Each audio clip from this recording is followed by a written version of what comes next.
आणि आम्ही म्हणत होतो की या योजनेचं नाव तुम्ही त्यांच्या नावाली ठेवलं, त्यासाठी मी अभिनंदन करतो. पण तुम्ही एवढ्या महामानवाचं नाव देऊन सुद्धा इतका अटी टाकल्यात आणि त्या अटीमुळे जर 44 लाख शेतकऱ्यांवर अन्याय होत असेल तर कुठंतरी तुम्ही पुण्यश्लोक अहिल्यादेवी होळकरांचा नावाचा अवमान करत आहात, असं आमचं तिथं भूमिका होती.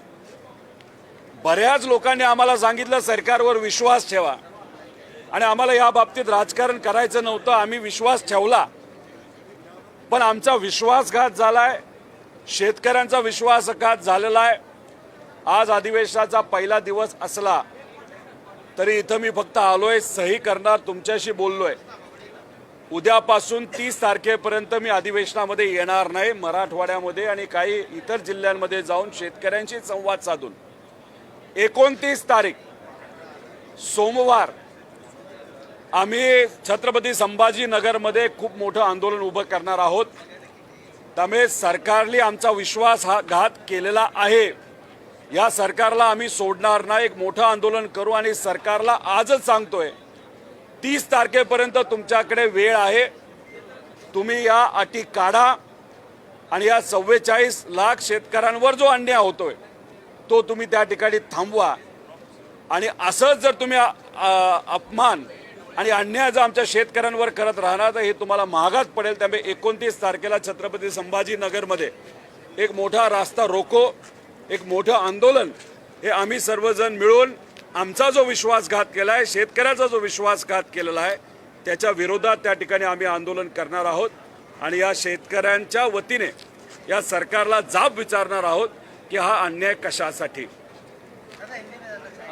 दुसरं म्हणजे नुकतेच विधान परिषदेचे निकाल हाती आलेले आहेत आणि नाशिकमध्ये अपक्ष उमेदवार गीते हे निवडून आलेले आहेत, तर महायुतीचे उमेदवार दराडे नरेंद्र दराडे हे पराभूत झालेले आहेत. कसं पाहता याकडे? मित्रपक्षांनीच शिवसेनेचा केसाने गळा कापला असं दराडे म्हणतात. काही दिवसांपूर्वी उद्धव ठाकरे साहेबांचे 6 खासदार हे घेऊन राजकीय दृष्टिकोनातून कुठेतरी उद्धव ठाकरे साहेबांना एकनाथ शिंदे साहेबांनी अडचणीत आणलं.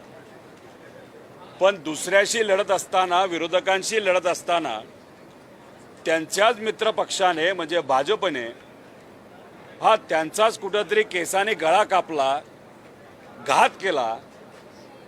खरं तर असं म्हणलं जातं एकनाथ शिंदे साहेबांना दिल्लीवाल्यांचा सपोर्ट आहे, पण महाराष्ट्राचे भाजपचे नेते आतून एकनाथ शिंदे साहेबांचा जो खेळ खेळत आहेत, तर हे नाशिकचं उदाहरण त्यातलंच एक खेळाचं प्रकार आहे असं आपल्याला म्हणावं लागेल. त्यामुळे भाजप कितीही मित्रपक्ष वाटला, हा भाजप कोणाचाही मित्र नाही. हा जवळच्या लोकांचा सुद्धा घातपात त्या ठिकाणी करू शकतो, राजकीय दृष्टिकोनातून मित्रपक्षांना सुद्धा अडचणीत आणू शकतो. हे अनेक वेळा आपण बघितलेलं आहे. त्यामुळे नाशिकचं उदाहरण म्हणजे एकनाथ शिंदे साहेबांना त्यांच्याच मित्रपक्षाने कुठेतरी राजकीय दृष्टिकोनातून पराजय केला असं आपल्याला म्हणावं लागेल.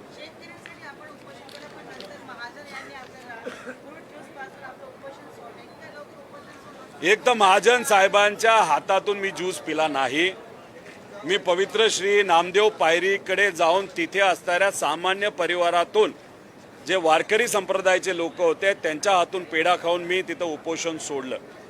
विषय कसा असतो, सगळ्याच गोष्टीत आपण राजकारण केलं तर हे योग्य नसतं. त्यामुळे आमचा प्रयत्न होता मुख्यमंत्र्यांशी फोनवर बोलून आम्हाला जर शब्द दिला असेल तर राजकारण न आणता आपण ऐकलं पाहिजे. आणि मग ते आम्ही ऐकलं, पण आमचा विश्वासघात झाला, शेतकऱ्यांचा विश्वासघात झाला.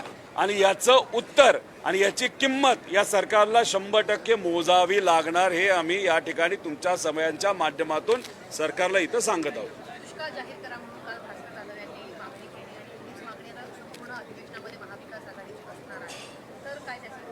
एक तर कर्जमाफी नीट द्या, कर्जमाफीमध्ये ज्या अटी टाकल्या त्या काढा आणि दुष्काळ तर जाहीर करा, ही आमची मागणी आहेच.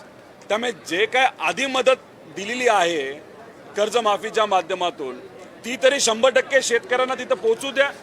आता ह्याच्यामध्ये सोलापूर म्हणजे आम्ही पंढरपूरला उपोषणाला बसलो होतो, 23,000 लाभार्थी आहेत, पण त्या अटी टाकल्यामुळे फक्त 6,000 शेतकऱ्यांना लाभ मिळतोय, बाकी शेतकऱ्यांना लाभ मिळणार नाही. म्हणून म्हणतोय की ही योजना जी आहे कर्जमाफीची पूर्णपणे फसवी आहे, दिखावपणा आहे. आम्ही काहीतरी मदत केली हे फक्त दाखवायचं खरं, पण मदत कोणालाच पोचली नाही पाहिजे. पैसे कुठेतरी सरकारचे वाचले पाहिजे आणि ते वाचलेले पैसे कुठल्या तरी कॉन्ट्रॅक्टरच्या घशात घालायचे आणि त्यातून कमिशन खायचं, हे मात्र सरकारमधल्या नेत्यांचं ठरलेलं दिसतंय. सीएमने काल सांगितलं की बँकिंग पेपर्ससाठी काही अटी शर्ती घातलेल्या आहेत, मात्र जर त्या शिथिल करता येतील तर त्या संदर्भात आम्ही काही दिवसात निर्णय घेऊ. अरे पण कधी निर्णय घेणार? त्यासाठीच तर आम्ही उपोषण केलं होतं, आम्ही अन्नत्याग केला होता आणि त्यात तुम्ही म्हणाला होतं की आपण चर्चा करू. आम्ही चर्चा करायला तयार झालो, पण तुम्ही आम्हाला बोलवलं नाही. आम्ही जे म्हणतोय तुम्ही समजून घेत नाही. सुरुवातीला म्हणाले एक सुद्धा अट अशी चुकीची नाही, दुसऱ्यांदा म्हणाले 99% शेतकऱ्यांना फायदा होईल, नंतर म्हणाले 55 लाख पैकी 40 लाख शेतकऱ्यांना फायदा होईल. म्हणजे स्वतःच मुख्यमंत्री साहेब कुठेतरी दरवेळेस जेव्हा बोलायचे तेव्हा एकदा आकडा कमी करत चालले होते आणि परत काल म्हणाले की अटच नाही. आम्ही अट म्हणजे तुम्ही म्हणता अट नाही, पण याच्यामध्ये आपण जर GR बघितला त्या याच्यामध्ये अटी आहेत ना. शेतकऱ्यांना हे कळलेलं आहे आणि सोलापूर जिल्ह्याचं उदाहरण मी आत्ताच तुम्हाला दाखवून दिलेलं आहे. त्यामुळे या मुद्दामून अटी टाकल्यात. एखाद्या अधिकाऱ्याला जबाबदारी दिली, अधिकाऱ्यांनी AC मध्ये बसून शेतकऱ्यांवर अन्याय केलेला आहे. कुठंच या धोरणातून सर्व शेतकऱ्यांना फायदा होणार नाही. 44 लाख शेतकऱ्यांना 55 लाख पैकी हा अन्याय 100% त्या ठिकाणी होणार आहे आणि याची किंमत या सरकारला मोजावीच लागेल. 29 तारखेला आम्ही जे आंदोलन करणार आहोत तोपर्यंत आम्ही त्या आंदोलनातून उठणार नाही, रास्ता रोखून उठणार नाही. जोपर्यंत आम्ही तिथे अधिवेशन इथं आणि इथल्या इथं मुख्यमंत्री साहेब असतील नाही तर जो कुठला नेता असेल, मंत्री असेल, त्यांनी इथं जाहीर केल्याशिवाय आम्ही तिथून त्या रस्त्यावरनं उठणार नाही.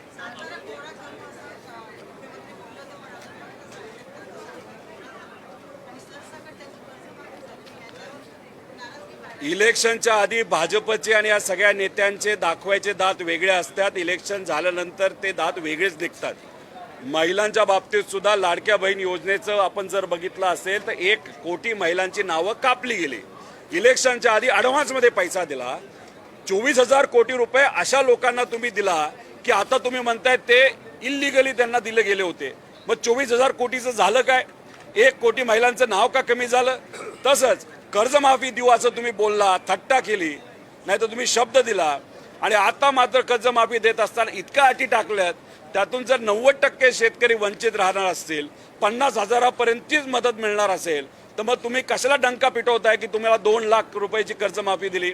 हे फसवं सरकार आहे, फसवे नेते आहेत. बाकी यांना काही घेणं देणं नाही. आमचं म्हणणं आहे की बँकिंग सिस्टमला जर तिथं अडचण येत असेल तर मोदी साहेबांची प्रशंसा करत असताना असं का बोलला की राज्याचं जे काही कर्ज झालंय 10 लाख कोटीचं आणि देशाचं 200 लाख कोटीचं, ते जर मोदी साहेबांनी ठरवलं तर एका दिवसात आम्ही फेडू शकता. मग एवढी तुमची आर्थिक ताकद असेल तर मग दुसऱ्या बाजूला तुम्ही काय म्हणता नाही बँकिंग सिस्टम हे 37,000 कोटीमुळे कोलमाडू शकतात. त्यामुळे एका बाजूला प्रशंसा करताना मोठ्या मोठ्या गोष्टी करायच्या आणि गरिबाला मदत करण्याची वेळ येते तेव्हा म्हणता की बँकिंग सिस्टम कोलमडून जाईल. आमचं एवढंच म्हणणं आहे, शक्ती मार्ग जो 1,20,000 कोटीचं तुम्ही करताय त्यातून जे 40,000 कोटी तुम्ही भ्रष्टाचार करणार आहात ते थांबवा. सगळं नॉर्मल होतंय, पण ते नाही थांबवायचं. गुजराती कॉन्ट्रॅक्टर आणि आंध्राच्या कॉन्ट्रॅक्टरला मोठं करायचं, त्यांच्यावर पैसे ओरबाडायचे, तिजोरीवर ताण आणायचा आणि सामान्य लोकांना मदत करण्याची जेव्हा भावना नाही तर भूमिका तुमची जेव्हा येते तेव्हाच अटी टाकतात. हे कुठंतरी हे सरकार फसवं एवढंच आपल्याला म्हणावं लागेल.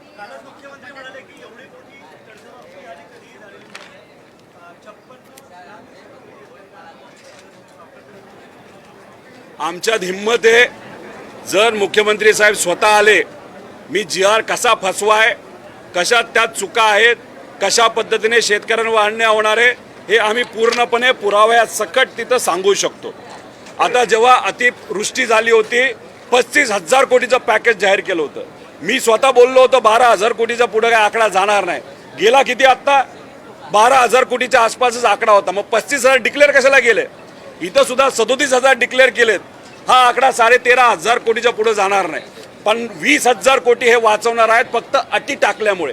आणि आमचं हेच म्हणणं आहे, या अटी तुम्ही काढा, कारण का शेतकरी खरंच अडचणीत आहे आणि येणाऱ्या काळामध्ये तुम्हीच म्हणता पाऊस नाही तर येणारं पीक सुद्धा त्यांच्या हातात येणार नाही. त्यामुळे दुष्काळ जाहीर करणं हा तर आहेच. त्यामुळे कर्जमाफी पण द्या, दुष्काळ पण जाहीर करा आणि विद्यार्थ्यांचं कर्ज जे आहे जे आता त्यांना फेडता येणार नाही ते सुद्धा कुठेतरी त्याच्यामध्ये सवलत सरकारच्या माध्यमातून दिली गेली पाहिजे असं आमचं मत आहे. जातोय का? कारण नाशिकमध्ये उमेदवार वाढायचे. एकनाथ शिंदे साहेबांना कळलेलं आहे की कदाचित त्यांच्या पाठीमागे दिल्ली आहे, पण दिल्ली सुद्धा त्यांच्या पाठीमागे कधीपर्यंत आहे? डिलिमिटेशनचा कायदा पास होऊच तर. एकदा डिलिमिटेशनचा कायदा पास झाला तर भाजपला कुठल्याच खासदाराची जरूरत नाही असं भाजपला वाटतं. पण झालं असं आहे की दिल्लीची मदत एकनाथ शिंदे साहेबांच्या पाठीमागे असली तरी महाराष्ट्राचे भाजपचे नेते मात्र एकनाथ शिंदे साहेबांचा गळा केसांनी कापत असताना आपण बघू शकतो. कालची प्रेस कॉन्फरन्स किती भारी झाली, हसत खेळत झाली आणि निकाल लागल्यानंतर एकनाथ शिंदे साहेबांना आत्ता कळलं असेल, अरे आपला तर गळा नीट राहिला नाही, आपला गळा केसारी कापून टाकला, त्यांच्या उमेदवाराला पाडलं आणि अपक्ष उमेदवार जो महाजन साहेबांचा जवळचा माणूस आहे त्याला मात्र त्या ठिकाणी निवडून आणलं. त्यामुळे हे फसवाफसवी जी आहे ती फक्त भाजपकडनंच होऊ शकते. भाजप कोणाचाच मित्रपक्ष नाही. भाजप हा नेहमी स्वतःचा विचार करणारा पक्ष आहे. अजितदादांच्या बाबतीत सुद्धा आपण बघितलं असेल, दादांना न्याय द्यावं यासाठी आमचा सगळ्यांचा प्रयत्न होता, अपेक्षा होती. भाजपचे जे नेते आहेत ते दादांना मित्र म्हणायचे, त्यांनी मात्र अजूनपर्यंत CBIला ते काय प्रकरण दिलेलं नाही. तपासाच्या बाबतीत सुद्धा काही झालं नाही. CIDचा उपयोग दारू विकणाऱ्यांना शोधण्यासाठी केला जातो, पण दादांच्या बाबतीत मात्र त्या ठिकाणी कुठेही तपास योग्य दिशेने जाताना आपल्याला दिसत नाही.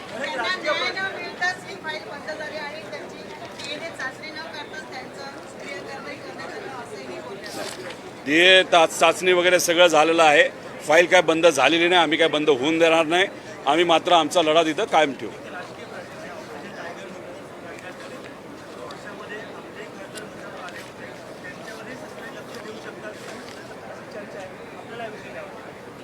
हे बघा, चर्चा तर कोणाची होऊ शकते. ऑपरेशन टायगरपेक्षा ऑपरेशन बाजार म्हणायला काय हरकत आहे. विचाराचा बाजार झाला, नात्यांचा बाजार झाला, त्यानंतर पैशांचा बाजार झाला, लोकांचा बाजार झाला, माणुसकीचा बाजार झाला. मग ऑपरेशन बाजार म्हणायला काय हरकत नाही.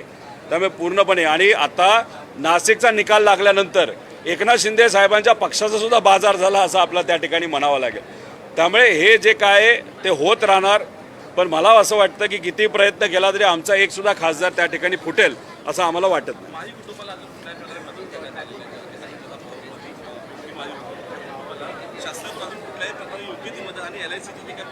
एक तर त्या VSR कंपनीने 210 कोटीचा विमा, हा विमानाचा आणि लायबिलिटी विमा तिथं काढला होता.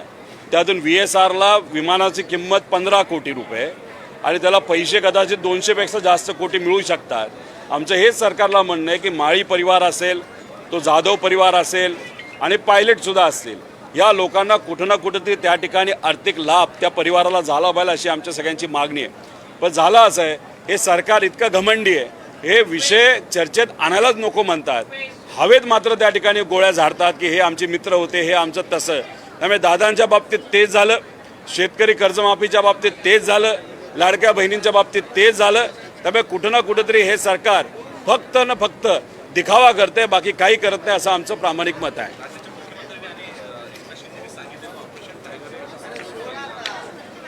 अरे पण ऑपरेशन टायगर हे सक्सेसफुल झालं काल बोलत होते, पण शिकार करणाऱ्याची शिकार आज मात्र नाशिकमध्ये तिथं झालेली हे आपण सगळ्यांनी तिथं बघितलेलं आहे. त्यामुळे खरे शिकारी भाजप आहेत, पुढे करतायत फक्त एकनाथ शिंदे साहेबांना. त्यामुळे एकनाथ शिंदे साहेबांना मात्र आता कळालं असेल, अरे आपली आता शिकार झालेली आहे. हे जे काही विरोधक बोलतात की भाजपचा विचार नाही तर विश्वास ठेवणं योग्य नाही, हे आता एकनाथ शिंदे साहेबांना कळलं असेल. त्यामुळे उद्या जाऊन एकनाथ शिंदे साहेब हे भाजपबरोबर लढतील का विरोधात लढतील हे मात्र आज 29 पर्यंत आपल्याला त्या ठिकाणी सांगता येणार नाही.